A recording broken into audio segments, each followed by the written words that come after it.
Journalism ആണെങ്കിലും എഴുത്താണെങ്കിലും അത് ആദ്യം പറഞ്ഞ പോലെ തന്നെ അതൊരു പുരുഷന്മാരുടെ ലോകം തന്നെയാണ്. എത്രയൊക്കെ പറഞ്ഞാലും ഇപ്പോഴല്ല, മാറിക്കൊണ്ടിരിക്കുന്നു. മാത്രമല്ല എഴുത്തൊരിക്കലും അല്ല. അല്ല, എന്റെ ബലമായ വിശ്വാസം ഇതൊക്കെ ഏത് നല്ല ബുദ്ധിയുള്ള ഭാവനയുള്ള പെൺകുട്ടികൾ പറഞ്ഞു കൊടുത്ത കഥകളാണ് പലരും. അതാണോ? പക്ഷെ നമ്മൾ ഈ ആദ്യമായിട്ട് വരുന്ന സ്ത്രീകൾ ഫേസ് ചെയ്യുന്ന ഒരു സിറ്റുവേഷൻ, നമുക്ക് പ്രൂവ് ചെയ്യാൻ ഭയങ്കരമായ ഒരു പ്രഷർ നമ്മുടെ മുകളിലുണ്ട്. അതിപ്പോൾ നമ്മളൊക്കെ ഫേസ് ചെയ്യുന്നുണ്ടാവും, എഴുത്തിലാണെങ്കിലും ജേർണലിസത്തിലാണെങ്കിലും ഒക്കെ. അപ്പം അതിൻ്റെ കൂടി ഭാഗമാണ് നമ്മൾ ആദ്യം പറഞ്ഞ ഈഗോ എന്ന് പറഞ്ഞൊരു സംഭവം പോലും. അപ്പോൾ ആ ഒരു പ്രഷർ ഫീൽ ചെയ്യുന്നുണ്ടോ? ഈ നമ്മൾ ആസ് എ വുമൺ റൈറ്റർ എന്നുള്ള പ്രയോഗത്തിൽ തന്നെ ചോദിക്കുകയാണ്, പ്രൂവ് ചെയ്യാനുള്ള പ്രഷർ ഒരു മെയിൽ റൈറ്ററിനേക്കാളും എപ്പോഴും കൂടുതൽ സ്ത്രീകളുടെ മുകളിലാണ് ഉള്ളതെന്ന് എനിക്ക് തോന്നുന്നത്. ഓക്കെ, അതിനെപ്പറ്റി വേറെ ചോദ്യമുണ്ട്. അങ്ങനെ ഒരു പ്രഷർ തോന്നുന്നുണ്ടോ? ഉണ്ട്, തീർച്ചയായിട്ടും ഉണ്ട്. ഇത് ഓരോന്നും എഴുതുമ്പോൾ വല്ലാതെ ഉണ്ട്, ഓരോ ദിവസവും ഉണ്ടത്. ഞാൻ എൻ്റെ സമപ്രായക്കാരായ അല്ലെങ്കിൽ എൻ്റെ സമകാലികരായ എഴുത്തുകാരേക്കാൾ എൻ്റെ അധ്വാനം കൊണ്ടും എൻ്റെ പ്രതിഭ കൊണ്ടും എൻ്റെ ഭാവന കൊണ്ടും ഒക്കെ മികച്ചു നിൽക്കണം എന്ന്, മികവ് തെളിയിക്കണം എന്നുള്ളൊരു ഭാരണം എൻ്റെ മേലെപ്പോഴും ഉണ്ട്, എൻ്റെ മനസ്സിലെപ്പോഴും ഉണ്ട്. അതിൽ നിന്ന് ഇതുവരെ രക്ഷപ്പെടാൻ പറ്റിയിട്ടില്ല. അതൊരു ജെൻഡറിൻ്റെ ഭാരമാണോ? ജെൻഡറിൻ്റെ ഫലമല്ല, നമ്മളെ അങ്ങനെ കണ്ടീഷൻ ചെയ്തു പോയി. എൻ്റെ കുട്ടിക്കാലം മുഴുവൻ അങ്ങനെ ജീവിച്ചു പോയി.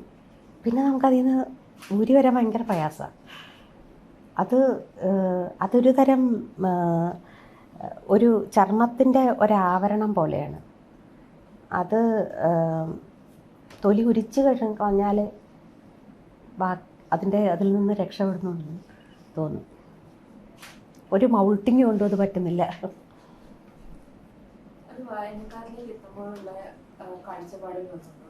അത് വായനക്കാരുടെ ഭാഗത്തുനിന്ന് ഞാൻ ചിന്തിക്കാറേയില്ല മനീഷ. കാരണം എന്നെ സംബന്ധിച്ചിടത്തോളം ഇത് എഴുതുക എന്നുള്ളത്, ഞാൻ പറഞ്ഞല്ലോ, ഇത് വളരെ വേദനിപ്പിക്കുന്നതായ ഒരു പ്രോസസ്സാണ്, ഒരു പ്രക്രിയയാണ്. അതിലൂടെ നമ്മുടെ ഈഗോ മുറിപ്പെടുന്നുണ്ട്, ഈഗോ പിന്നെയും പിന്നെയും പരീക്ഷിക്കുന്നുണ്ട്, ചോദ്യം ചോദിക്കുന്നുണ്ട്. പിന്നെ ലോകത്തോട് നമ്മൾ ചോദിക്കുന്നത് നമുക്ക് തിരിയാത്തതുമായ കാര്യങ്ങളെ പറ്റിയുള്ള അന്വേഷണമുണ്ട്. മൊത്തത്തിൽ ഇത് വളരെ ദുരിതമയമായ ഒരു കാര്യമാണ്.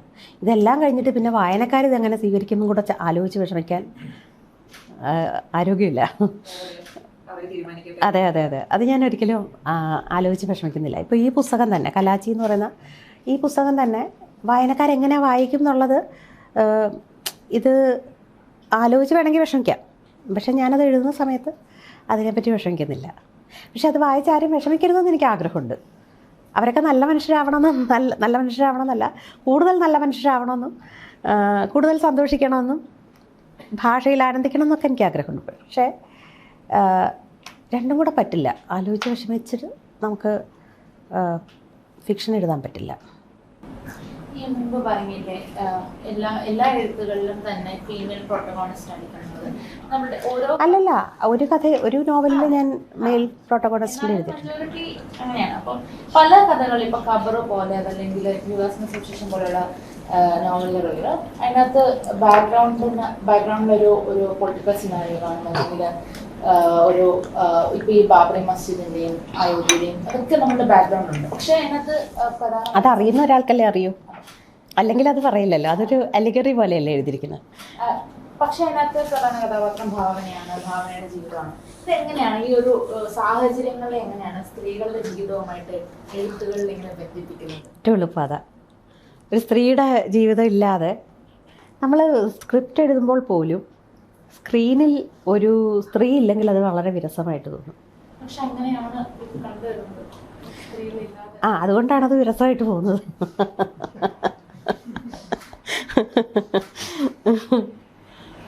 എഴുതുമ്പോൾ വായനക്കാരെ മനസ്സിൽ വരാറേയില്ല. ആരൊക്കെയായിരിക്കും ഇത് വായിക്കുന്നത്? അങ്ങനെ ഒരു ചിന്ത വരാറുണ്ട്. സത്യത്തിൽ എഴുതുമ്പോഴില്ല, ഒട്ടും ഇല്ല, എഴുതുമ്പോഴില്ല. പിന്നെ ലേഖനമൊക്കെ എഴുതുമ്പോൾ ചിലപ്പോൾ നമ്മൾ അങ്ങനെ ഏത് ആർട്ടിക്കിളാണ്, ഏത് തരം വായനക്കാരാണ് വായിക്കുന്നതെന്നൊക്കെ നമ്മൾ ഒരു ചോയ്സ് ചെയ്യാമായിരിക്കാം. പക്ഷെ എന്നാലും ബേസിക്കലി ഇതാരാ വായിക്കാൻ പോകുന്നതെന്നുള്ളത് നമുക്കറിയില്ലല്ലോ. നല്ലൊരു ധാരണ ഉണ്ടാവില്ലേ? കെ.ആർ. മീരയുടെ വായനക്കാർ ഏകദേശം ഇതാണ് അവരുടെ ഒരു ഐഡന്റിറ്റി എന്നുള്ളൊരു ധാരണ ഇല്ലേ? എപ്പോഴും നമ്മൾ പുതിയ വായനക്കാരെത്തും എന്നുള്ളൊരു പ്രതീക്ഷയിലാണ്.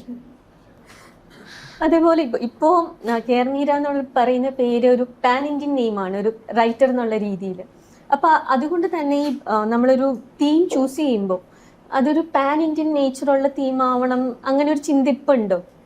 അങ്ങനെ ഒരു ചിന്ത വരാറുണ്ട്? കാരണം ഭയങ്കരമായി റൂട്ടഡ് ആയിട്ടുള്ള ഒരു കേരള സ്പേസിൽ നിന്നുകൊണ്ടല്ലാതെ കഥ എഴുതേണ്ടി വരിക, അങ്ങനെ ഒരു ചിന്ത അല്ലെങ്കിൽ ഒരു പ്രഷർ അങ്ങനെ ഉണ്ടോ?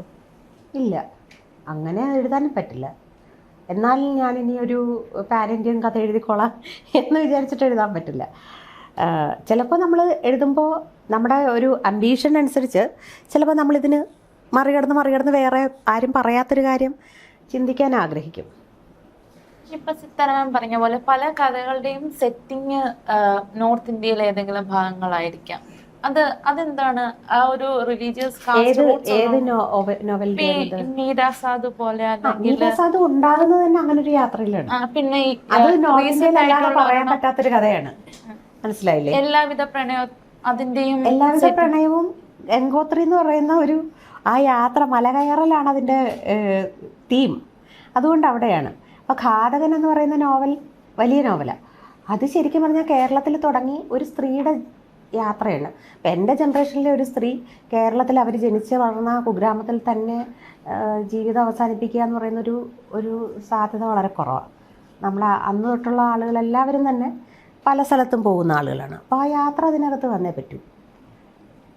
അതല്ലാതെ ഇപ്പോൾ നേത്രോൺമീലിനെ എടുത്തു കഴിഞ്ഞാൽ അത് കൃത്യമായും കേരളത്തിൽ തന്നെ നടക്കുന്നു. ചെറുകഥകൾ അധികവും മതി, പക്ഷെ നോവലുകളിലെ ആരാച്ചാർ കൃത്യമായും കൊൽക്കത്തയുടെ ഒരു സാഹചര്യത്തിൽ എഴുതിയതാണ്. അത് അവിടെ മാത്രം നടക്കുന്ന ഒരു കഥയാണ്. കൊൽക്കത്ത അതിലെ ഒരു കഥാപാത്രമാണ്. പിന്നെ സൂര്യനെ അണിഞ്ഞൊരു സ്ത്രീ എവിടെയാണ്? അത് കേരളത്തിൽ തന്നെയല്ലേ? ഞാനങ്ങനെ ചിന്തിക്കാറില്ല. ഇപ്പോൾ സൂര്യനെ അണിഞ്ഞൊരു സ്ത്രീ സ്വാഭാവികമായിട്ടും ആരാച്ചാർ ഏതാണ്ട് എന്നെ പെൻഗ്വിനിൽ നിന്ന് അന്നത്തെ കമ്മീഷൻ എഡിറ്റർ വിളിച്ചിട്ട് നിങ്ങൾ ഇതുവരെ എഴുതിയതും ഇനി എഴുതാനുള്ളതും എല്ലാം ഞങ്ങൾ പബ്ലിഷ് ചെയ്തോളാം എന്ന് പറയുന്ന സമയത്ത് എഴുതുന്ന പുസ്തകമാണ് സൂര്യനെ അണിഞ്ഞൊരു സ്ത്രീ. അങ്ങനെയാണെങ്കിൽ ഞാൻ ഇപ്പോൾ സിതാര ചോദിച്ച അല്ലെങ്കിൽ ഹന്ന ചോദിച്ച ചോദ്യത്തിൻ്റെ വ്യംഗ്യം അതാണെങ്കിൽ ഈ പാൻ ഇന്ത്യൻ അങ്ങനെയല്ല. പക്ഷേ എന്നെ അലട്ടുന്ന ചില സംഗതികൾ പറയാനായി നമുക്ക് പരിചയമുള്ള ഒരു ഭൂമിക തേടി പോകുമ്പോൾ പലപ്പോഴും ഇത് കേരളത്തിന് പുറത്തേക്ക് പോകുന്നുണ്ട്. അതൊരു നാച്ചുറലി സംഭവിക്കുന്നതാണ്. ജേർണലിസം ഇൻഫ്ലുവൻസ് ചെയ്തിട്ടുണ്ടോ? ഐ മീൻ ഓരോ കഥ എഴുതുമ്പോഴും ആ ബാക്ക്ഗ്രൗണ്ടിൽ പോയി ജീവിതത്തെ തന്നെ ഇൻഫ്ലുവൻസ് ചെയ്യുന്നുണ്ട്. ഇന്ന് ഞാൻ ഉറങ്ങണോ വേണ്ടയോ എന്ന് തീരുമാനിക്കുന്ന പോലും ജേർണലിസമാണ്, മീഡിയയാണ്. അതുകൊണ്ട് അതില്ലാതെ പക്ഷെ ഞാൻ അതെനിക്ക് ഭയങ്കര ഒരു ത്രില്ല. എൻ്റെ ഉള്ളിൽ ഈ ദുർമരണപ്പെട്ടു പോയ ഒരു ജേർണലിസ്റ്റിൻ്റെ പ്രേതമുണ്ട്. അതുകൊണ്ടായിരിക്കും എന്നെ അതെപ്പോഴും ഇങ്ങനെ അലയാനും യാത്ര ചെയ്യാനും സദാ പ്രേരിപ്പിച്ചുകൊണ്ടേയിരിക്കും. കേട്ടില്ലല്ലേ? ശ്രദ്ധിച്ചില്ല. അല്ല, ഞാൻ ചോദിക്കുന്നത് സെറ്റിംഗ് ആദ്യം നിശ്ചയിച്ചിട്ട് ആ സെറ്റിംഗിൽ പോയി വിസിറ്റ് ചെയ്യുക, അതോ ഓരോ സ്ഥലം സന്ദർശിച്ച് അവിടുന്ന് ഒരു കഥ എടുക്കുവാണ്? എങ്ങനെയാണ്? രണ്ടും സംഭവിച്ചിട്ടുണ്ട്. മീരാ സാധു എന്ന നോവൽ എഴുതുമ്പോൾ ഞാൻ ആദ്യമായിട്ട് ആഗ്രയും വൃന്ദാവനും കാണുന്നു. അതായിരുന്നു അതിൻ്റെ സെറ്റിംഗ്. ആ വൃന്ദാവനിൽ പോകുമ്പോഴാണ് ആദ്യമായിട്ട് അവിടെ ഈ വിധവകൾ, സ്ത്രീകൃഷ്ണനെ ഹരിക്കാൻ മാത്രം ഇരിക്കുന്ന മീരാ സാധു എന്നാണ് നമ്മുടെ അന്നത്തെ ഗൈഡ് പറഞ്ഞു തന്നത്. അപ്പോൾ അതെനിക്ക് ഭയങ്കര ഇതായിരുന്നു. എൻ്റെ പേര് മീര എന്നായതുകൊണ്ടും അന്നെൻ്റെ ജന്മദിനമാണ്. അപ്പോൾ ഒരു ജന്മദിന സമ്മാനം എന്ന പോലെയാണ് എനിക്ക് ദിലീപ് എന്നെ അവിടെ കൊണ്ടുപോകുന്നത്. അപ്പം ഞാൻ ഇത് ഭയങ്കരമായിട്ട് വളരെ സെൻസിറ്റീവായ ഒരാളാണ്. അപ്പോൾ ഇതെന്നെ വല്ലാതെ ബാധിച്ചു.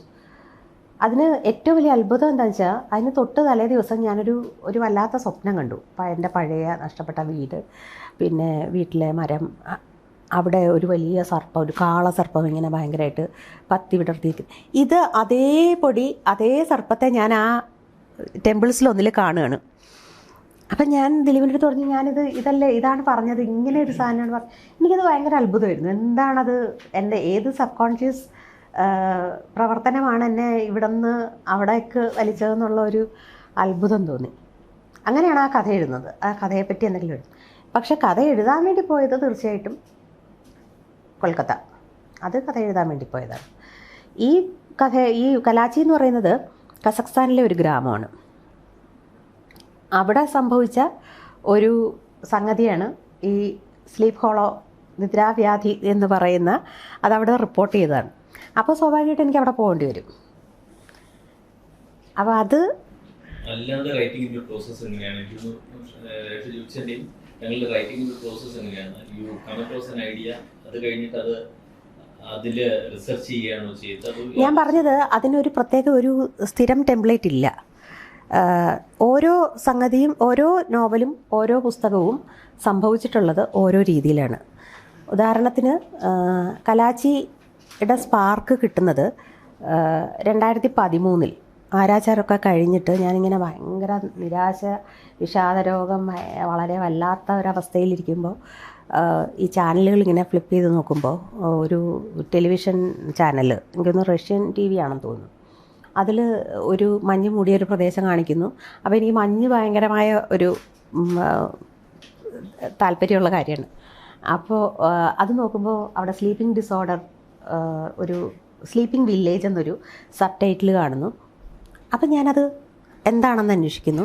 അപ്പോഴാണ് അറിയുന്നത് കലാച്ചിയിൽ, കസഖ്സ്ഥാനിൽ അസ്തനയിൽ നിന്ന് ഏതാണ്ട് 600 കിലോമീറ്റർ അകലെയുള്ള ഈ ഗ്രാമത്തിൽ ജനങ്ങൾ ദിവസങ്ങളോളം ഉറങ്ങി വീഴുന്നു. അവർക്ക് വേറെ ഒരു കുഴപ്പമില്ല, അവർ ഉറങ്ങിക്കൊണ്ടിരിക്കുന്നു. ചിലപ്പോൾ ദിവസങ്ങൾ, ചിലപ്പോൾ ആഴ്ചകൾ നീണ്ട ഉറക്കം. ക്ലാസ്സിലിരിക്കുന്ന കുട്ടികൾ ഉറങ്ങി വീഴുന്നു, വഴിയെ നടന്നു പോകുന്നവർ ഉറങ്ങി വീഴുന്നു, വണ്ടി ഓടിച്ചു പോകുന്നവർ ഉറങ്ങി വീഴുന്നു. അവർ ഉറങ്ങിക്കൊണ്ടേയിരിക്കുന്നു.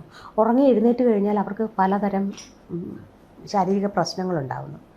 അപ്പോൾ ഞാനപ്പോൾ അത് കണ്ടപ്പോൾ തന്നെ എനിക്ക് മനസ്സിലായി ഇതിനകത്തൊരു നോവലുണ്ട്. ഇതൊരു വലിയ മെറ്റഫറല്ലേ?